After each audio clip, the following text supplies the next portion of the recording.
En agosto del año 2010, el mundo entero contuvo la respiración. Una mina de cobre en la ciudad de Copiapó, en Chile, se había derrumbado, atrapando a 33 mineros a 700 metros bajo tierra. Durante 17 días, nadie supo si estaban vivos o muertos. Los equipos de rescate trabajaban día y noche perforando la roca sólida. Pero la lógica, la experiencia y la historia de la minería decían que la probabilidad de encontrar con vida eran casi nula. De hecho, durante el proceso de rescate hubo un segundo derrumbe que tuvo que hacer volver atrás y empezar de cero ese proceso. La esperanza era mínima.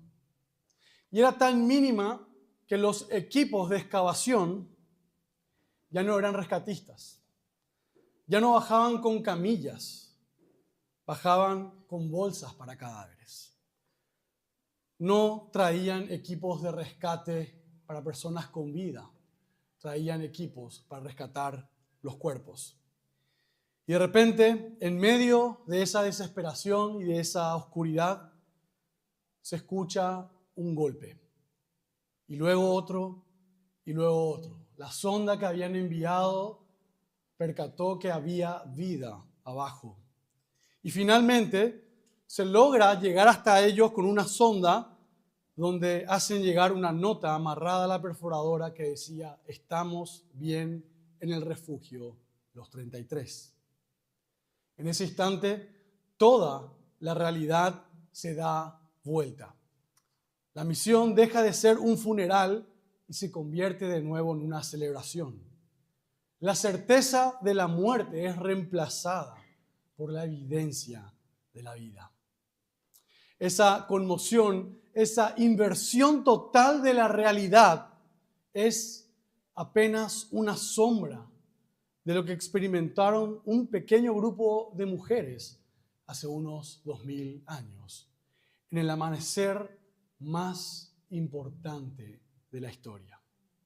Así que teniendo esto en mente, los invito a que abran sus Biblias en el glorioso Evangelio de San Lucas, el capítulo 24 que estamos iniciando en esta mañana, el último capítulo del Evangelio de San Lucas. Dice así la palabra de Dios. Pero el primer día de la semana, al amanecer, las mujeres vinieron al sepulcro, trayendo las especias aromáticas que habían preparado, y encontraron que la piedra había sido removida del sepulcro. Y cuando entraron, no hallaron el cuerpo del Señor Jesús. Y mientras ellas estaban perplejas por eso, se pusieron de pie junto a ellas dos varones con vestiduras resplandecientes. Estando ellas aterrorizadas e inclinados sus rostros a tierra, ellos le dijeron: ¿por qué buscan entre los muertos al que vive? No está aquí, sino que ha resucitado.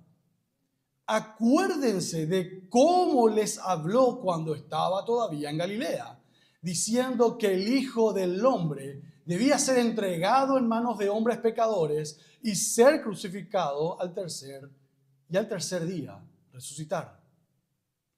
Entonces ellas se acordaron de sus palabras y volviendo del sepulcro anunciaron todas estas cosas a los 11 y a todos los demás. Eran María Magdalena y Juana y María la madre de Jacobo. También las demás que estaban con ellas referían estas cosas a los apóstoles.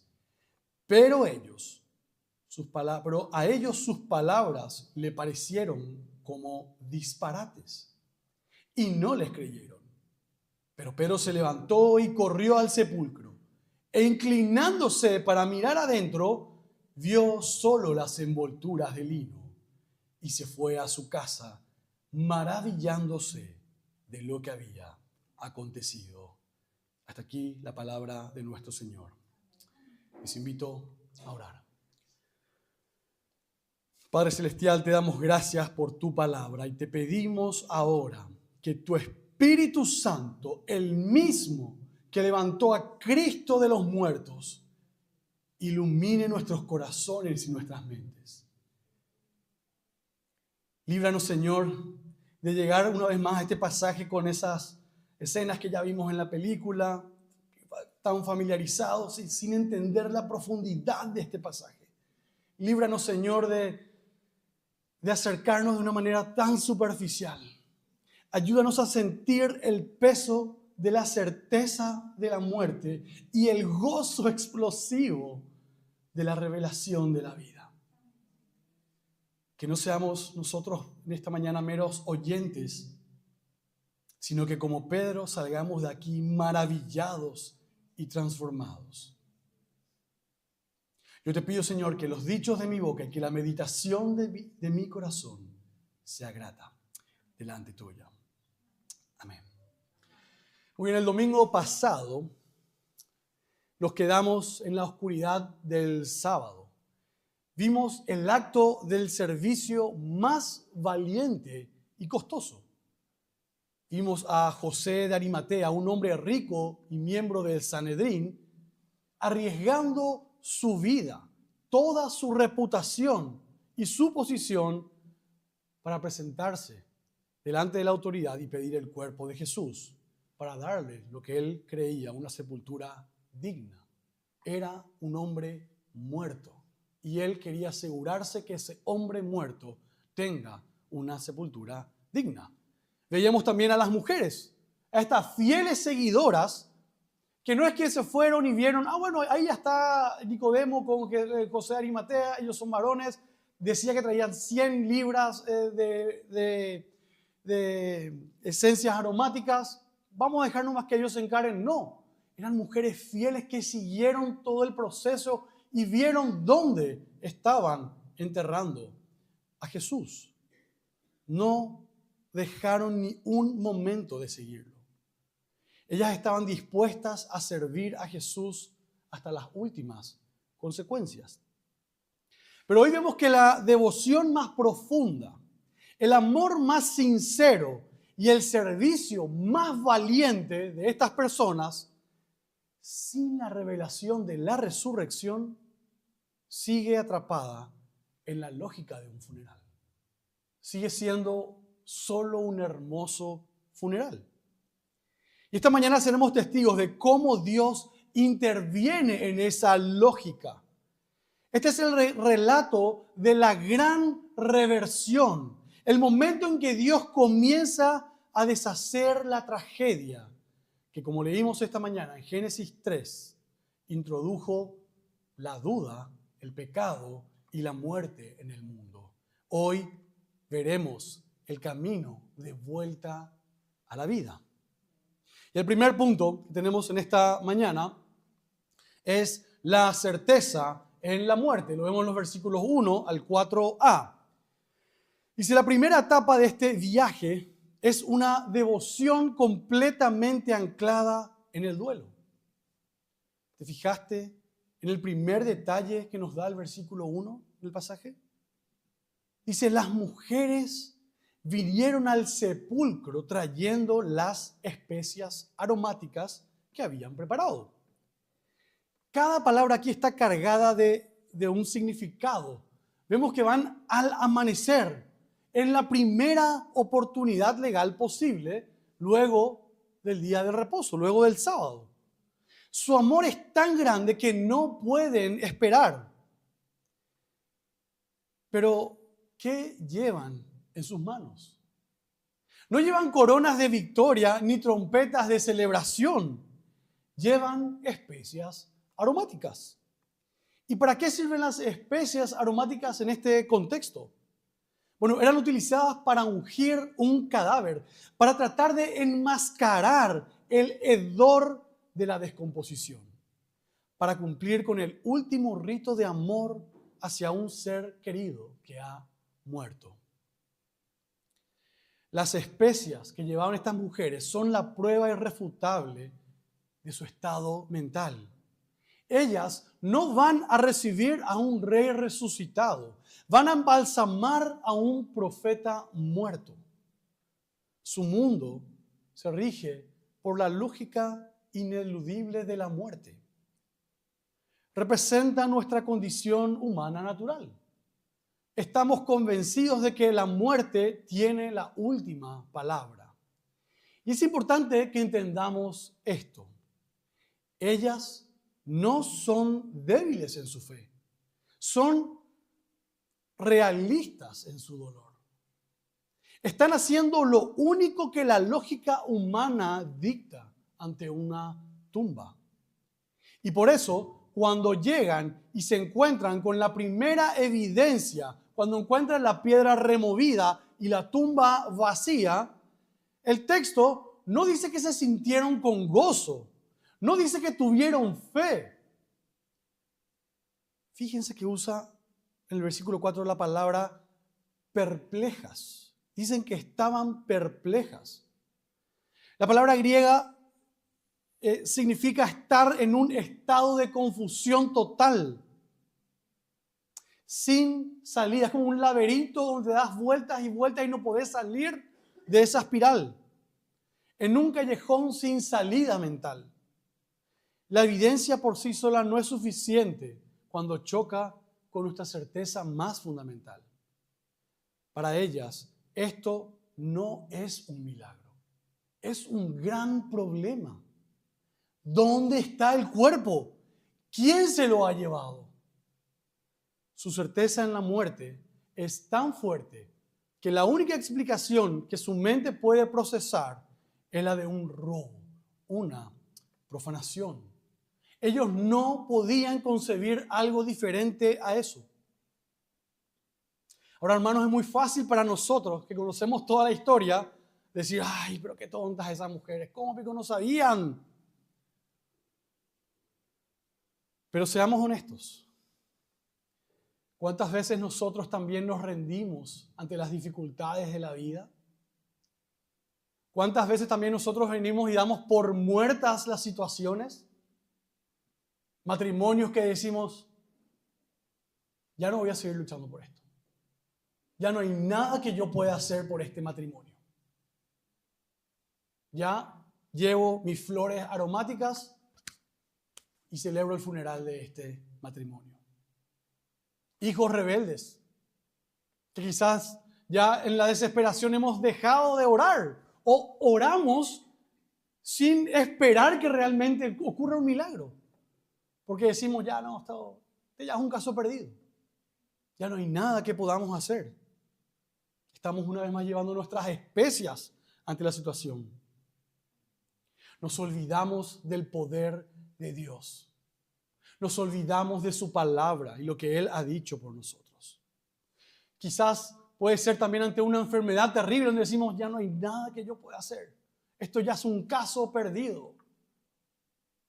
La resurrección es una historia que nos recuerda que Dios cumple con sus palabras y que no hay nada que sea imposible para Él. Que debemos salir de esa mentalidad mundana de que las cosas funcionan como el mundo rige, sino que Dios está en control de cada cosa. Y eso es algo que Lucas nos quiso mostrar desde el capítulo 1 hasta ahora entrando en el capítulo 24. Dios está en control de todo lo que ocurre. Queridos hermanos, dejemos de buscar entre los muertos a aquel que es la vida.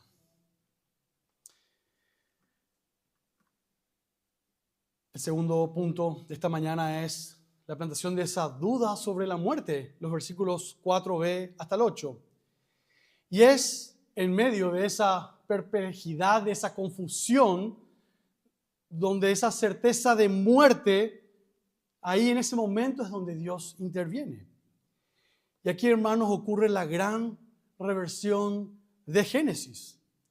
Así como leímos esta mañana en Génesis 23, la tragedia de la humanidad comenzó cuando una criatura celestial, la serpiente, se acercó a Eva y sembró la duda en la palabra de vida que Dios había dado. le susurró y le dijo: ¿con qué Dios les ha dicho?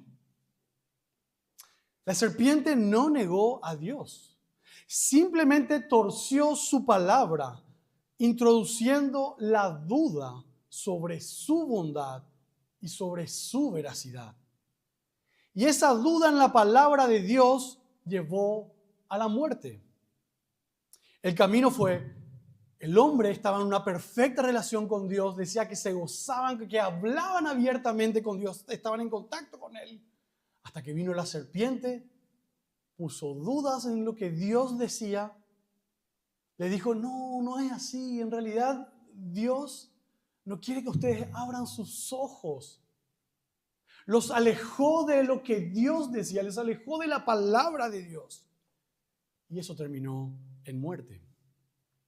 Ahora miren la reversión perfecta en la tumba. Criaturas celestiales, fieles, los ángeles se acercan a las mujeres. ¿Y qué hacen?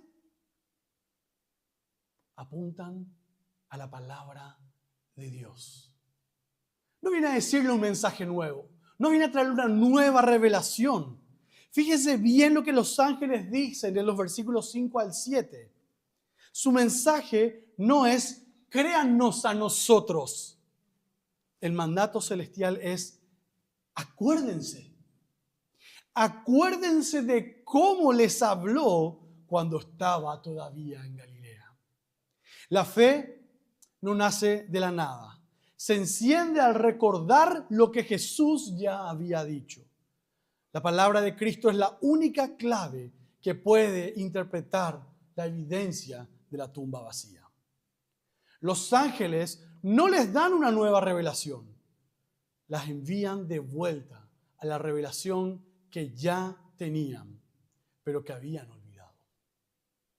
El problema no era la falta de evidencia, sino la amnesia espiritual. Y el resultado, como leemos en el versículo 8, es inmediato. Entonces ellas se acordaron de sus palabras. La confusión se convierte en fe. En el jardín, la duda en la palabra trajo ceguera. En la tumba, el recuerdo de la palabra les trae visión que luego les dará vida. Queridos hermanos, la fe cristiana no es un salto ciego en la oscuridad. La Biblia jamás nos llama a creer en algo que no entendemos. La Biblia no nos llama a creer en fábulas.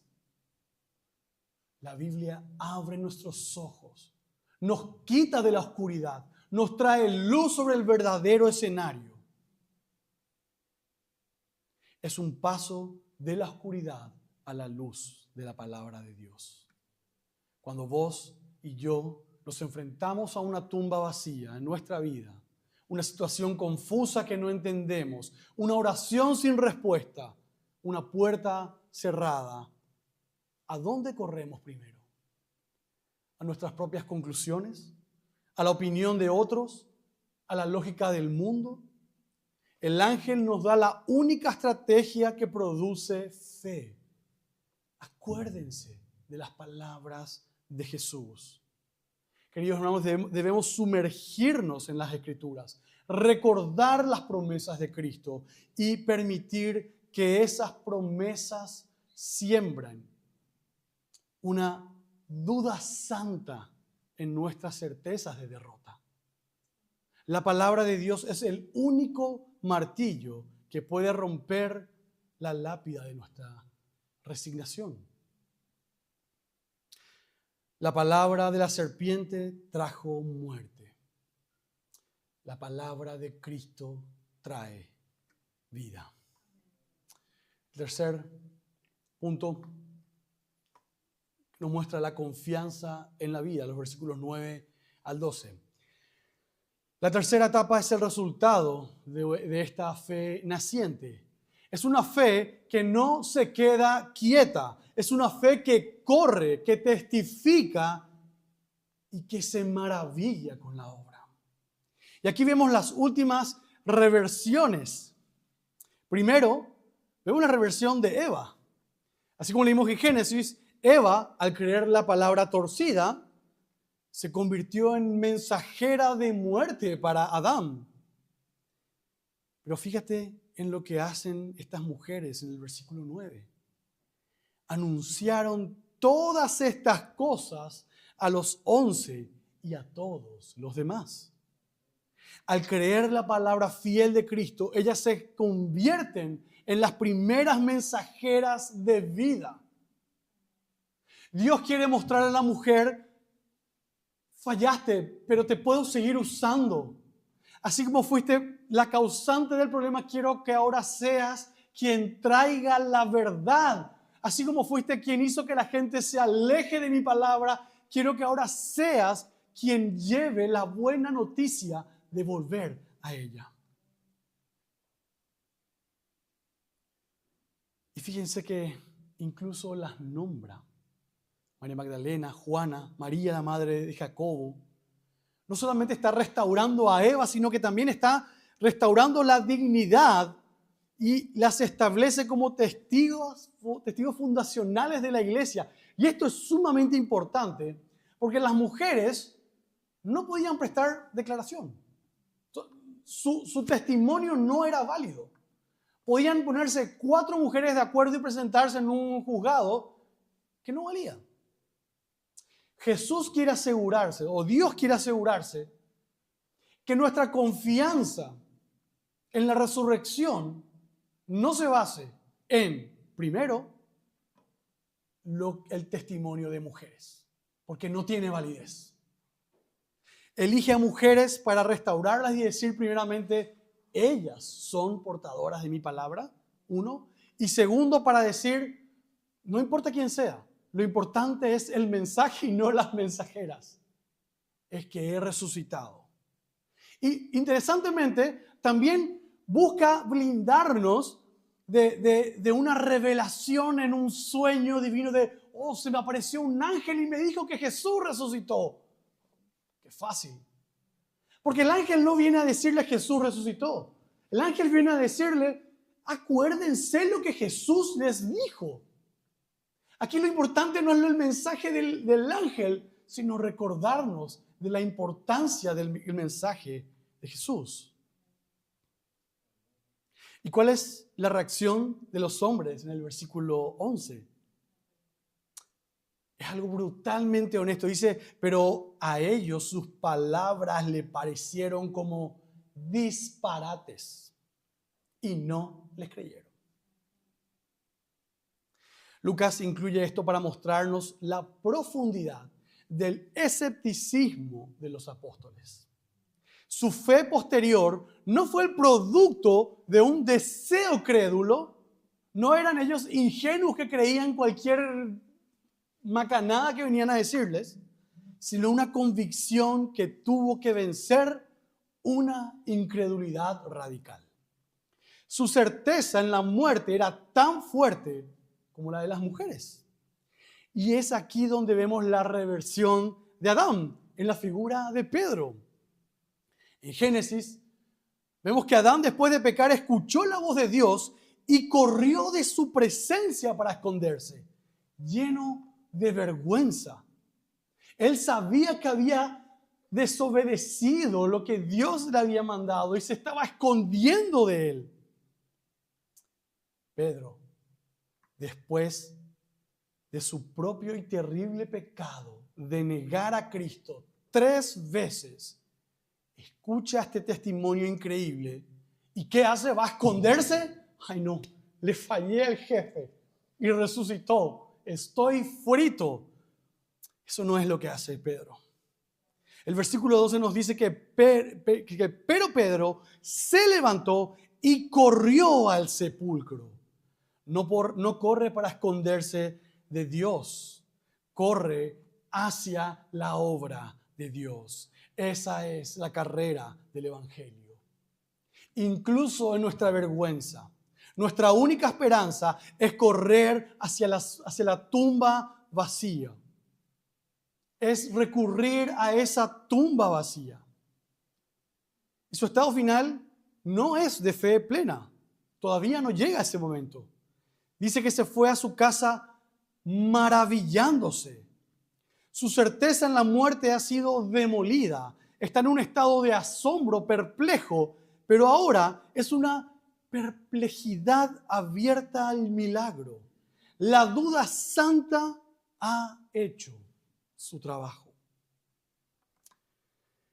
La verdadera fe, hermanos, siempre produce dos cosas: testimonio, como lo hacen las mujeres, y búsqueda, como lo hace Pedro. ¿Cómo respondemos o cómo responde nuestro corazón a la resurrección? ¿Nos impulsa a compartirla? Incluso si el mundo considera esto como un disparate. ¿Nos impulsa a correr hacia Cristo, a buscarlo, especialmente después de nuestro fracaso, igual después de nuestra caída? Y no tengamos miedo de esa etapa del asombro. A veces Dios rompe nuestras viejas certezas y nos deja maravillados, perplejos, antes de construir en nosotros una fe más profunda. Siempre que escuchamos a Enrique Vargas Peña despotricando contra la fe cristiana con mi esposa, hablando con un conocimiento del texto bíblico, conociendo la historia, el trasfondo bíblico, pero para despotricar contra ella, decimos, principalmente Raquel siempre me dice, este va a terminar creyendo. Este puede terminar creyendo y lo que el Señor puede llegar a hacer con él es tremendo cuando llegue a creer. No por sus capacidades, sino porque Cristo, que resucitó, Dios que resucitó a Cristo de entre los muertos, el Espíritu que resucitó a Cristo entre los muertos, puede actuar en cualquiera de nosotros. Lo ha hecho. En cada uno de nosotros lo ha hecho. No hay nada que sea imposible para Dios. Él actúa de manera soberana. Mientras más incrédulos nos volvemos o nos encontramos, créanme, más cerca estamos de ser maravillados con las verdades del Señor. Así como Adán corrió para esconderse de Dios, Pedro corrió para encontrarse con su poder. Y ese es el mismo llamado para nosotros. Esta mañana hemos sido testigos de un viaje. El viaje desde la certeza en la muerte a la duda sobre la muerte y finalmente que nos lleva a la confianza en la vida. Este es el camino que recorrieron los primeros discípulos y es el camino que cada uno de nosotros también debe recorrer. El llamado final de este pasaje es a confiar radicalmente en la palabra de Dios. Todo el Evangelio de Lucas fue escrito para que tengamos certezas de las cosas que se han dicho acerca de Jesús. La resurrección es la garantía de que cada palabra que Él dijo es verdad. La fe no se basa en lo que vemos o sentimos, sino en lo que Él ha dicho. La pregunta que nos hace hoy es la misma que el ángel les hizo a las mujeres. ¿Por qué buscan entre los muertos al que vive? ¿Dónde estamos buscando vida? ¿En nuestras propias fuerzas? ¿En la lógica del mundo? ¿En las tumbas de nuestras decepciones? ¿O estamos dispuestos a recordar sus palabras y dejar que la duda en la derrota nos impulse a correr hacia Él? Esta mañana partí contándoles la historia de los rescatistas en Chile, cuando encontraron los 33 mineros con vida.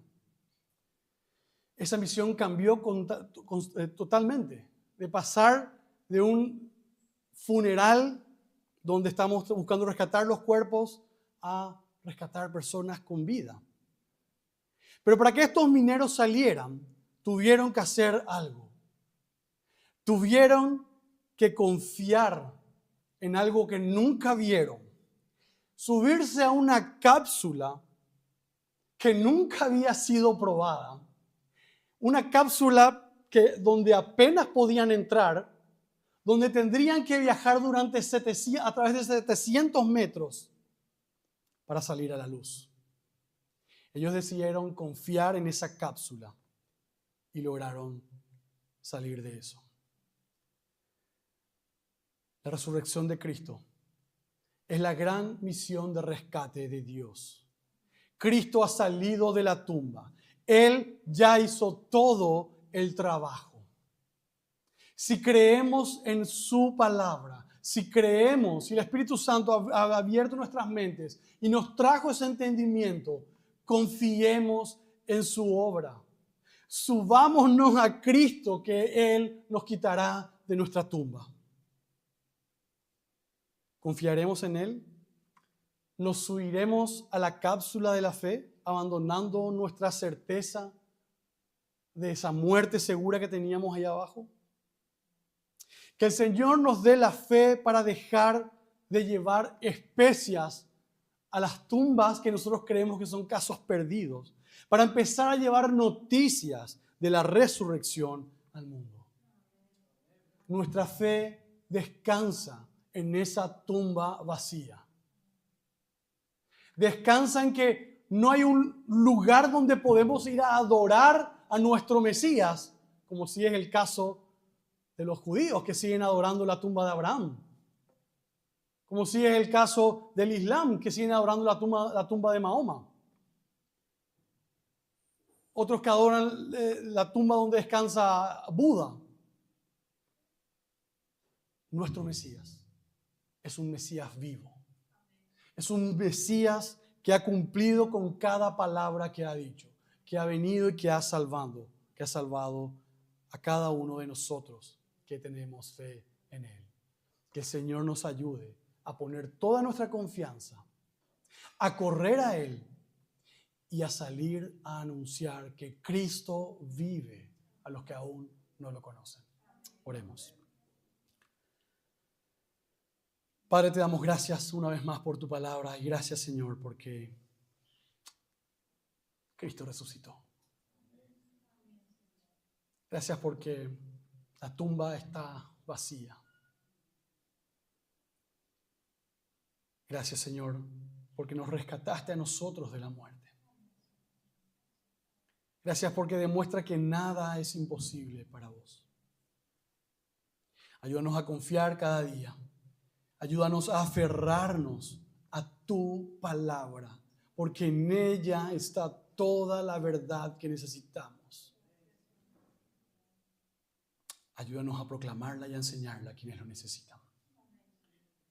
Y gracias, Señor, porque el mismo Espíritu que resucitó a Jesús de entre los muertos hoy mora en nosotros y nos levanta cada día. En Cristo oramos. Amén.